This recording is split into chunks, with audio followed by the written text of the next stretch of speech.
I'll begin my air brake test. First part of my air brake test is a governor cut-in. My governor must cut in at no less than 85 psi. I'll be assisting with my brake.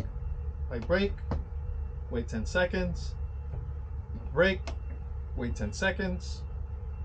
My governor cut in at 90 psi. Next test is my governor cutout. My governor must cut out at no more than 130 psi. I'll be assisting with my pedal, rev the engine, needle goes up. My governor cut out at 130 psi. Next is the static test. Key off, key on.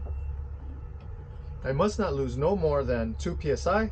I'm timing for 1 minute starting now. Any movement of the needle would indicate a leak within the lines, fittings, and valves coming from my compressor to my service tanks and the tanks themselves. My minute is up. My needles did not move, indicating no air loss. Next is my apply test. I must not lose no more than 3 psi in a minute. Brake, release, parking brake, needles settle. My minute starts now. Any movement of the needle would indicate a leak within the lines, fittings, and valves coming from my service tanks to my brake chambers and the brake chambers themselves. My minute is up. My needle did not move, indicating no air loss. The next test is my lower warning device. I must get a continuous light and buzzer at no less than 60 psi. I'll be draining my rear secondary tank. I got a continuous light and buzzer at 70 psi. I'll continue to drain my tank down to 0 and checking for stoppability. Noting that my second needle does not move indicates that my double check valve is operational. Next, I'll be checking for stoppability. Engine on, drive, parking brake release, service stop, park brake neutral. I have stopping ability with 1 empty tank and the other holding through my service brake, which is part of my emergency brake system. Next, I'll be airing up my tanks to a minimum of 100. I'm at 100 psi, engine off, key on. I must get a continuous light and buzzer at no less than 60 psi. I will be draining my rear primary tank.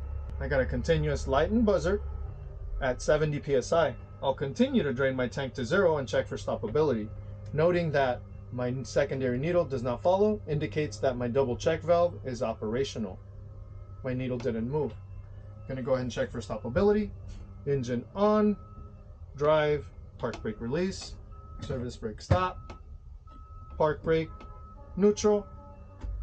I have stopping ability with 1 empty tank and the other holding through my service brake, which is part of my emergency brake system. This does not conclude my air brake test. I still have 2 service brakes and 1 parking brake stop to go. In the meantime, I'm going to check the interior of the bus. My lights, my speakers, my windows, modesty panels, secure. Seat secure, seat secure, seat secure. My roof hatch, properly labeled emergency exit. Good rubber seal. Directionals, operational. No damage.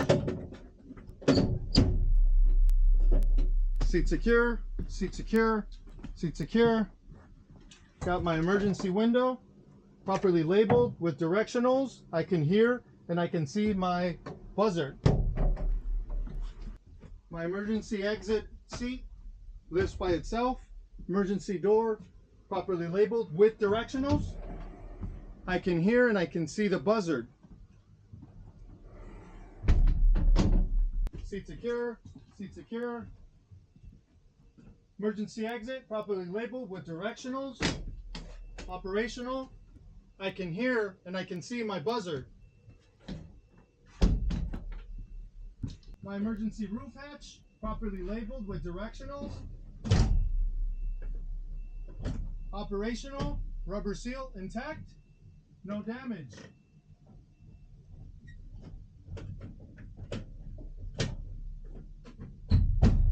Seat secure. My emergency exit, properly labeled with directionals, opens. I can hear and see my buzzer. No damage.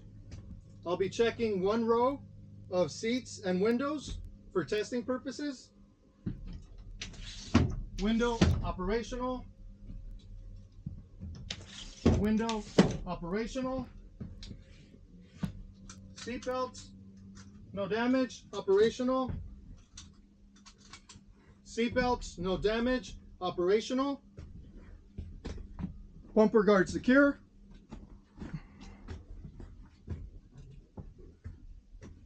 No damage. I'm gonna go ahead and check for stoppability. Drive, parking brake release. I'm doing my 2 service brake stops. 1, 2. My steering wheel did not shift left or right, indicating that my brakes and suspension are in alignment. Parking brake. I have stopping ability. Neutral. Engine off. Key with me. Turn off all my switches. I'm going to go ahead and do my child check. After my child check, come back. This concludes my air brake inspection.